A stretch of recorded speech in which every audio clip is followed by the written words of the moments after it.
Ok, entonces llegamos prácticamente a la última parte. Para esta parte lo que vamos a hacer es analizar más bien los problemas, pero teniendo en cuenta que las oscilaciones que estamos analizando son para sólidos rígidos.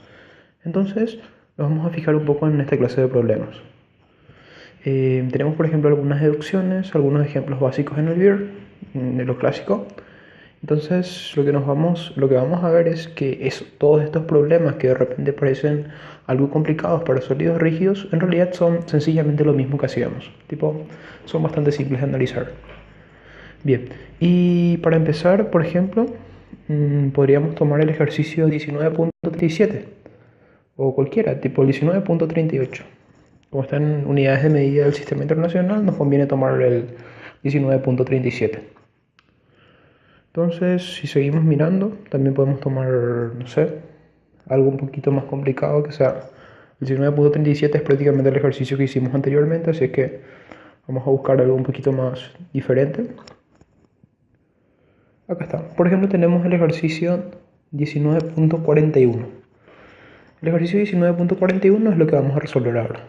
Bien, entonces sí vamos a ver cómo lo resolvemos. Básicamente, tenemos una barra, así, y tenemos en su extremo un cilindro. Después tenemos ubicado en... ¿Dónde? En 600 milímetros, en 600 milímetros y en 1200 milímetros. Entonces tendríamos acá 0,6 metros y acá también 0,6 metros. Después, ¿qué más tenemos? Sabemos que el radio de este cilindro es de 0,4 metros. Entonces también escribimos eso.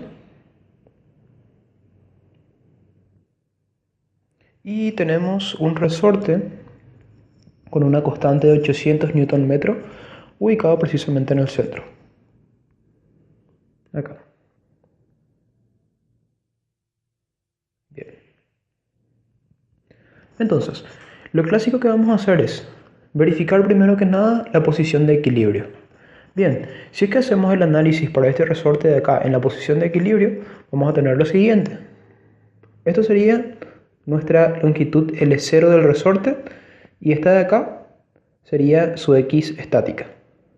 Bien, entonces, como el resorte está expandido propiamente, lo que vamos a hacer es analizar, por ejemplo, la suma de momentos respecto del punto O. Si hacemos el equilibrio estático, vamos a tener lo siguiente. Sumatoria de momentos respecto del punto O, si es que analizamos el sistema completo, es igual a la inercia total del sistema multiplicado por alfa. Bien.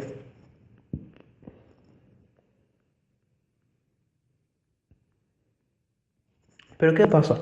Como ese punto O que estamos analizando, o sea, por lo menos para la parte estática, para el equilibrio, tendríamos lo siguiente.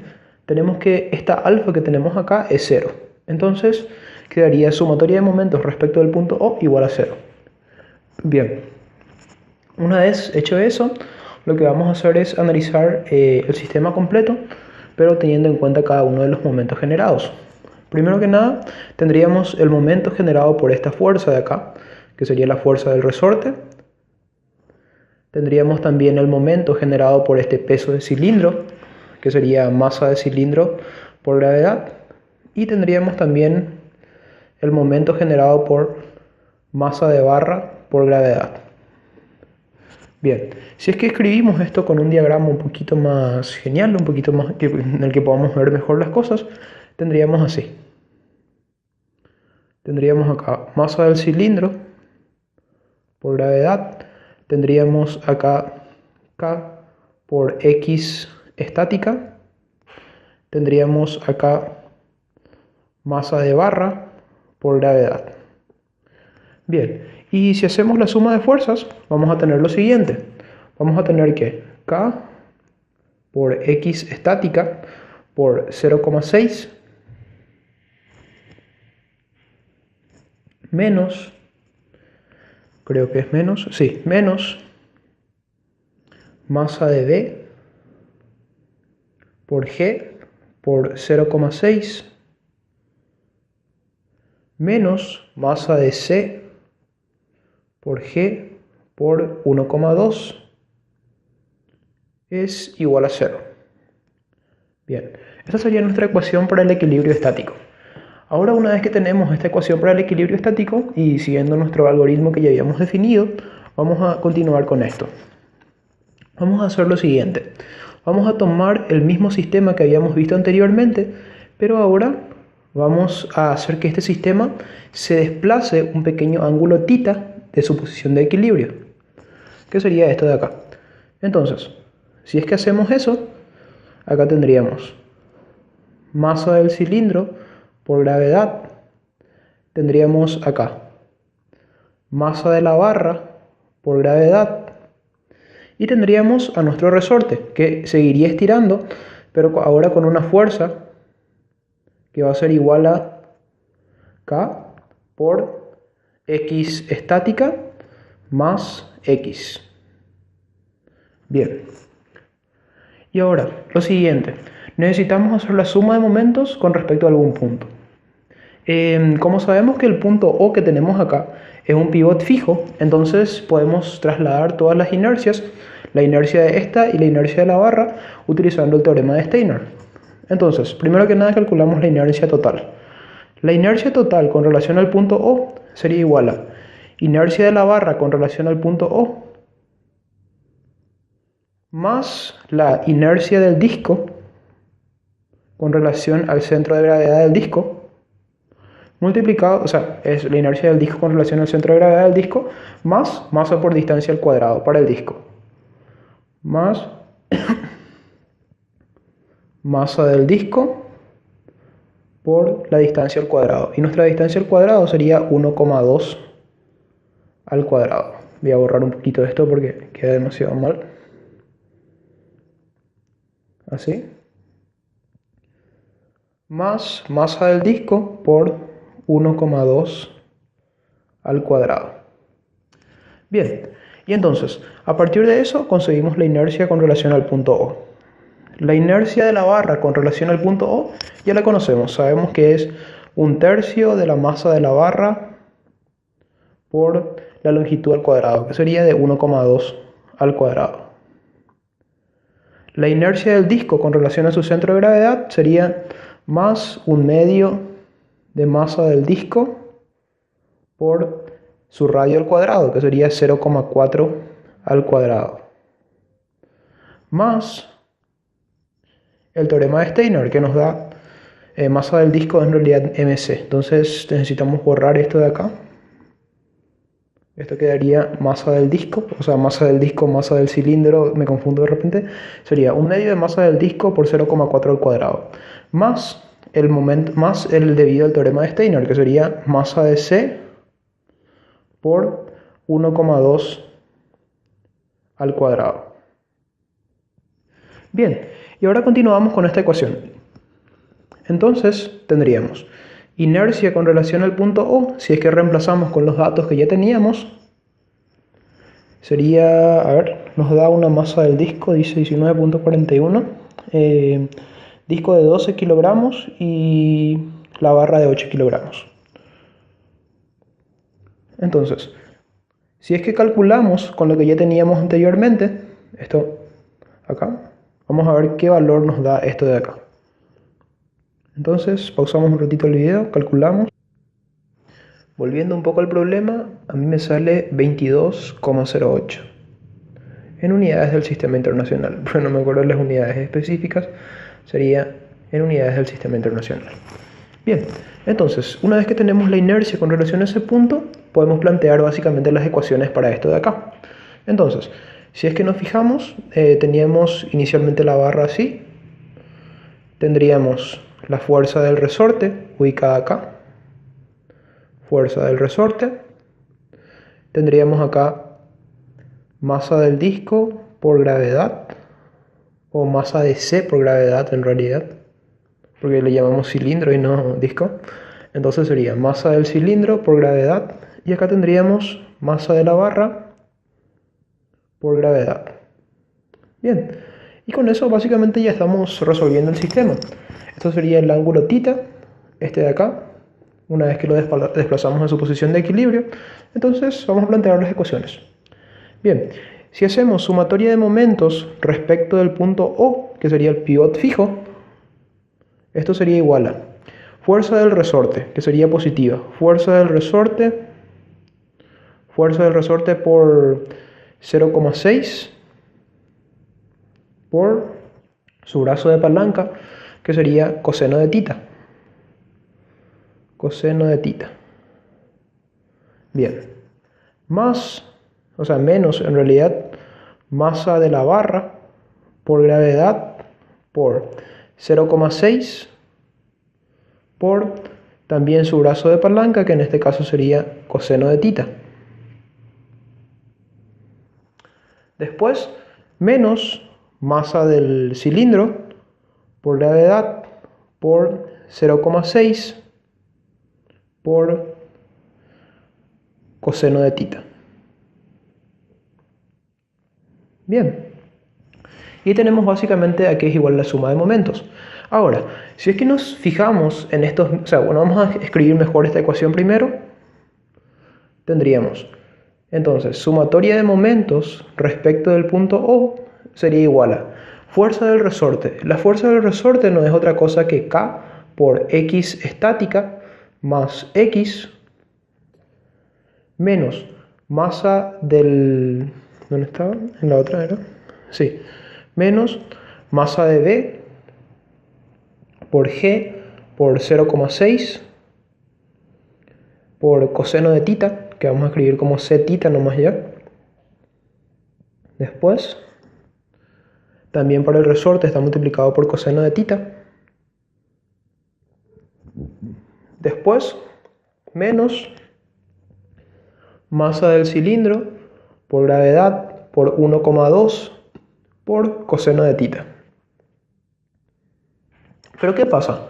Estos cosenos de θ que tenemos acá, cada uno de estos miembros, coseno de θ y coseno de θ, son prácticamente iguales a 1 si el ángulo θ es muy pequeño. Entonces, esto es prácticamente igual a 1. Entonces, esto se vuelve 1, esto se vuelve 1 y esto se vuelve 1 para pequeñas oscilaciones. Pero, ¿qué más podemos notar acá? Podemos notar además, si es que volvemos a la ecuación de... ¿Dónde estaba? La ecuación para equilibrio estático, que... ¿Dónde está? Acá.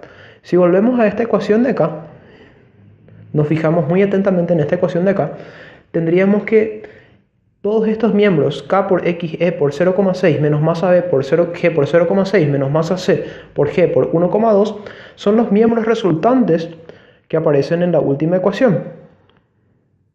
Las de acá. Esto le falta un 0,6 acá, que me olvidé de llevar. Este 0,6 de acá tiene que ir acá, multiplicado por 0,6. Esto. La fuerza tiene que ir multiplicada por 0,6. Me olvidé de eso. Pero básicamente está K por X estática por 0,6 menos masa B por G por 0,6 menos masa C por G por 1,2 se anulan entre sí. ¿Por qué? Por la ecuación que habíamos visto, la ecuación estática original que habíamos visto.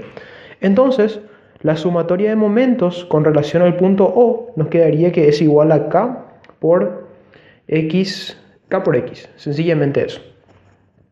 A ver, sí, perfecto. Bien, ahora, ¿qué pasa con esto? Resulta que el ángulo θ que se está desplazando propiamente acá es un ángulo no medido en el sentido horario, sino que es un ángulo medido en el sentido antihorario, en este sentido de acá. Si este ángulo que estamos midiendo está en el sentido antihorario, quiere decir que nuestra aceleración angular, también nuestra θ 2 puntos, es negativa.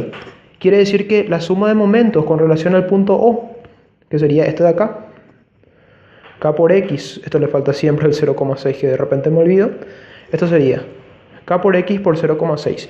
Pero esta suma de momentos sería igual a inercia total con relación al punto O por la aceleración angular. Pero nuestra aceleración angular tiene signo negativo, menos θ 2 puntos. ¿Por qué? Porque es un ángulo medido en sentido es un ángulo medido en sentido horario, como podemos ver acá. Está medido en este sentido. Si θ se mide en ese sentido, también θ 2 puntos se mide en ese sentido. Bien, ahora lo siguiente. Esto está multiplicado acá. Perdonen por la tita con antenitas, pero es una tita de 2 puntos básicamente. Después, una vez que llegamos a eso, tendríamos lo siguiente. K por X por 0,6 sería igual a nuestra inercia total, que si mal no recuerdo era de 22,08, sería menos 22,08 multiplicado por tita 2 puntos. Y finalmente, para resolver el problema, lo que necesitamos es convertir esta x en algo que sea función de tita. Y esta x, sabemos, como habíamos visto anteriormente, no es otra cosa que 0,6 por seno de tita. Pero como seno de tita para pequeñas oscilaciones, es aproximadamente igual a tita, entonces podemos llegar a la conclusión de que x es igual a 0,6 por tita. Entonces acá quedaríamos con k por 0,6 al cuadrado por tita más 22,08 por tita 2 puntos. Y esto sería igual a 0. Bien, y ahí ya estamos resolviendo toda la ecuación. Con esto básicamente ya tenemos la ecuación que define el movimiento. Podemos conseguir, por ejemplo, la omega n con esto. Entonces, nuestra omega n, utilizando la ecuación que definimos más arriba, sería sencillamente este miembro de acá, k por 0,6 al cuadrado, dividido este miembro de acá. Entonces, omega n al cuadrado sería igual a k por 0,6 al cuadrado sobre 22,08. Y de acá podemos conseguir omega n, que sería, no sé cuánto era la constante del resorte, creo que era de, era de 800 Nm. Entonces, si era 800 Nm, reemplazamos, dice el periodo de vibración y la máxima velocidad del punto B, creo que pedía. Ok, la velocidad del punto B también la podemos conseguir. Bien, entonces, nuestra omega n no sería otra cosa que raíz de 800 sobre 22,08 multiplicado por 0,6. Y ahí conseguimos omega n, que va a ser propiamente un número nomás. Si quieren vamos a calcular. Según lo que me salió acá es de 3,61 radianes sobre segundo. Bien, entonces ahí tenemos la frecuencia natural. Ahora, también nos pedía la velocidad máxima del punto B. Para poder conseguir la velocidad máxima del punto B es sencillamente utilizar la ecuación que ya conocíamos. La velocidad máxima estaba dada por x máxima por omega n. En este caso, por ejemplo, para nuestras oscilaciones que habíamos estudiado, esta velocidad máxima en realidad es una velocidad angular. ¿Por qué? Porque nuestra tita que estamos usando acá, esta de acá, donde está la ecuación que estamos definiendo, esta de acá, tita y tita 2 puntos, es un parámetro angular, no es un parámetro lineal. Entonces, nosotros podemos conseguir, por ejemplo, la tita punto máxima, que sería tita máxima multiplicada por omega n. Bien, además en el problema sabemos que el punto B se mueve 25 milímetros hacia abajo. Bien, si el punto B se mueve 25 milímetros hacia abajo, quiere decir que su desplazamiento máximo es de 25 milímetros. Pero como en la ecuación que habíamos visto acá, ¿dónde está? Esto de acá. Esto es tita máxima por omega n. Podríamos tratar de conseguir este ángulo tita máxima. Este ángulo tita máxima sería sencillamente así. Esto sería de 25 milímetros acá. Y esto sería de 1,2 metros. Podríamos conseguir este ángulo tita máxima sencillamente utilizando los datos del problema. Pero también, como solamente nos pide la velocidad lineal, entonces lo que vamos a hacer es multiplicar esta tita punto máxima. Vamos a multiplicarla por la distancia por el brazo, tita punto máxima, que sería velocidad angular, tita punto máxima es velocidad angular. La multiplicamos por 1,2 y tendríamos la velocidad lineal del punto B. Multiplicamos ambos miembros de esta ecuación, sería 1,2 por tita máxima por omega n. Bien, pero ¿qué pasa? Este 1,2 por tita máxima no es otra cosa que 1,2 multiplicado por el seno de tita máxima, si es que vamos a hacer acá, 1,2 por seno de tita máxima. Como habíamos visto anteriormente, esta tita máxima tiende al seno de tita máxima y viceversa, seno de tita máxima tiende a tita máxima. Entonces, quiere decir que este miembro que tenemos acá, 1,2 por tita máxima, es en realidad estos 25 milímetros. Entonces, tendríamos acá 1,2 por tita punto máxima sería igual a 25 milímetros, que serían 25 por 10 a la menos 3. 25 por 10 a la menos 3 multiplicado por omega n. Pero este miembro, 1,2 por tita punto máxima, no es otra cosa que la velocidad máxima que tiene el punto B. Entonces, la velocidad máxima del punto B sería igual a 25 por 10 a la menos 3 multiplicado por omega n. Y omega n creo que era 3,61. Entonces, a partir de esto, ya tenemos la velocidad máxima del punto B, que sería calcular esto. Vamos a calcular un ratito. Volvemos, a mí me salió 90,25 milímetros por segundo. Bien, y ya tenemos todo resuelto. Esto sería para la velocidad máxima para el punto B. Y ahí básicamente resolvemos el problema. Esto sería la forma de analizar los problemas en los cuales tenemos sólidos rígidos, pero que de alguna manera son siempre los mismos, o sea, es el mismo caso. A eso es lo que quiero que lleguen. Es siempre lo mismo. Primero que nada, analizar el equilibrio. Esta ecuación de equilibrio nos devuelve, o sea, el equilibrio en sí nos devuelve una ecuación, la ecuación de equilibrio. Después, una vez que terminamos de analizar el equilibrio, lo que hacemos es mover un ángulo θ, mover una x, mover un whatever, un ángulo cualquiera, algo, alguna variable parametrizada, mover el cuerpo en ese desplazamiento, de manera que sea un desplazamiento pequeño. Una vez que movemos al cuerpo de su posición de equilibrio, entonces lo que vamos a hacer es analizar utilizando la segunda ley. La segunda ley.